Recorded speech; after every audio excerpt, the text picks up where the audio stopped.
I was driving home from work and had to stop at the Red Cross to give blood, which I do about every 3 months by appointment. I went in, checked in, and waited my turn. They ran my card through the computer and asked me all the stupid questions. Well, I guess they weren't really stupid, but I kept sitting there saying no, until we got through the whole thing. I was a 6-gallon donor, so it was almost always the same thing. I was never in the hospital or out of the country, so it was pretty easy for me. The only person I've had sex with in the last 20 years has been my wife of 18 years. Yes, we had sex before we got married, just like everyone else in the world. The questions about I asked, "Am I low on iron or something?" She looked at me and asked if I was any relation to Judy Lawrence. I said, "Of course, Mary, she's my wife." You know that. What's the problem? Mary? Jim, Judy came in this morning to give blood, but she was turned away. What does that have to do with me? Jim, I don't know how to say this exactly, but according to her form this morning, it was determined that she had sex with someone who tested positive for HIV within the last 3 months. This means that anyone she had sex with may have contracted the disease and will not be able to donate blood for 12 months. I'm sorry, Jim. Wait a minute, did she just come in here and tell the Red Cross this? No, Jim.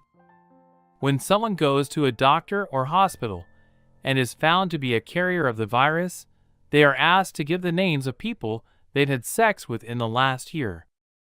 This list is confidential, but it is given to the Red Cross so we can keep track of infected blood. So, Mary, you're saying that my beloved wife was on the carrier list? Yes, Jim. The carrier should have contacted his sexual partners and told them he was a carrier so they could see a doctor.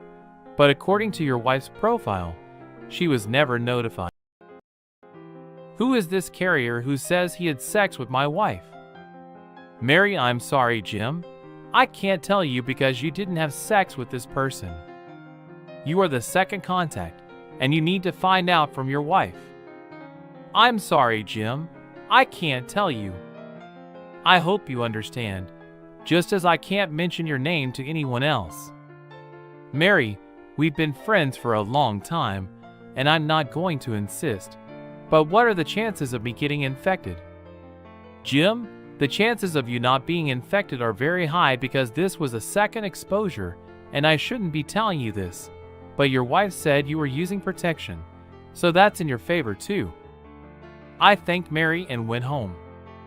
What was I going to do? How do I deal with this? After 18 years of marriage? We have a daughter who just graduated from high school and is in college but lives at home. What am I going to tell her?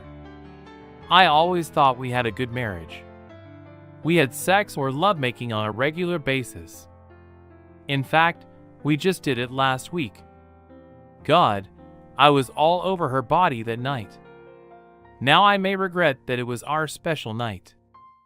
We went out for dinner and drinks. The sex when we got home was great. I've tried to remember everything we did. I remember the first time we kissed. Damn, love seems so clinical now. God, I must have a venereal disease of the mouth. Then I remembered her going down on me too. Then we kissed some more. Damn her for risking our lives, and all for what I had yet to find out. I had to calm down. I had to act like nothing had happened until I got the son of a bitch's name. Then it would hit the fan, as usual. By the time I got home, dinner was almost ready. Beth. Our daughter always started it, and my wife usually got home before me and finished it. It was kind of a family time where we all sat around and talked about the day before.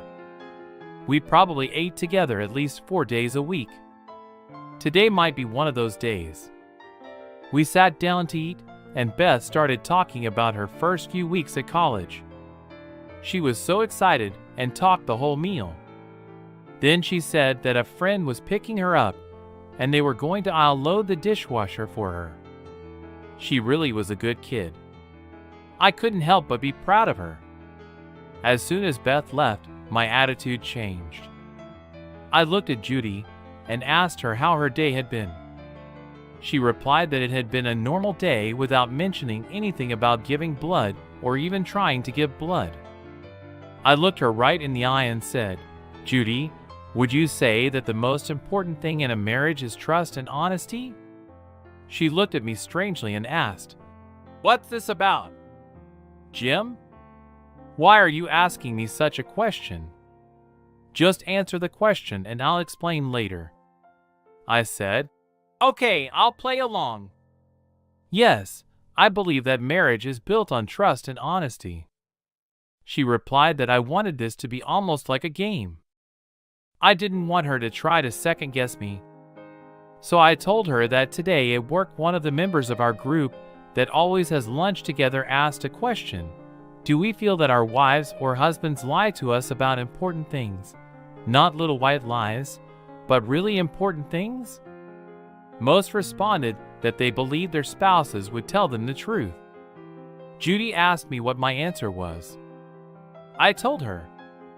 I told the group that we have a strong marriage and we can talk about our problems, and I hope you will tell me the truth. Judy looked at me and said, "Jim, I would never lie to you." I told her that if she lied to me, I would never be able to trust her again, and without trust, marriage is impossible. Then I looked at her and said, "Well, we've had our talk. Do you have any secrets? Do you want to tell me? I'm ready to listen." She made as if she was going to say something, but then she stopped. Then she said, "No, Jim, I have no secrets from you." Then I said, "By the way, Judy, I went to give blood today." She looked at me a little nervously and said that she had gone, but they had told her that she had low iron levels and couldn't give blood. This time I looked at her and said mine wouldn't be taken either. Something about my wife might have HIV. Judy covered her mouth with her hands and said, "Oh my God!" They said it was confidential. I didn't know what they were going to tell you. I'm so sorry. I looked at Judy and said, "Trust and honesty is what makes a marriage. I gave you every chance to tell me, and you're still keeping it from me. Who the hell have you been sleeping with that you're willing to sacrifice your marriage and possibly give us STDs, please? Jim, I'm so sorry. Please forgive me. It won't happen again. I promise you, this is the last time I'm going to ask who it was.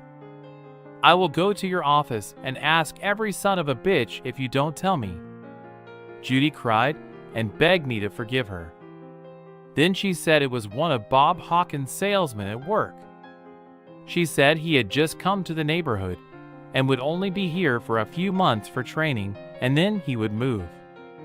He flirted with all the women. One day he asked her out to lunch.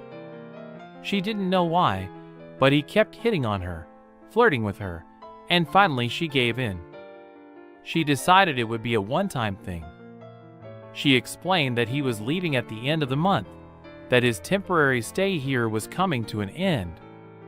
She told him to wear a condom, but next to me, he was a lousy lover. He was just her. He had no idea how to make love. Judy looked at me and said, "Jim, I'm so sorry I cheated on you. It was the only time in our marriage that I was stupid and acted like a schoolgirl.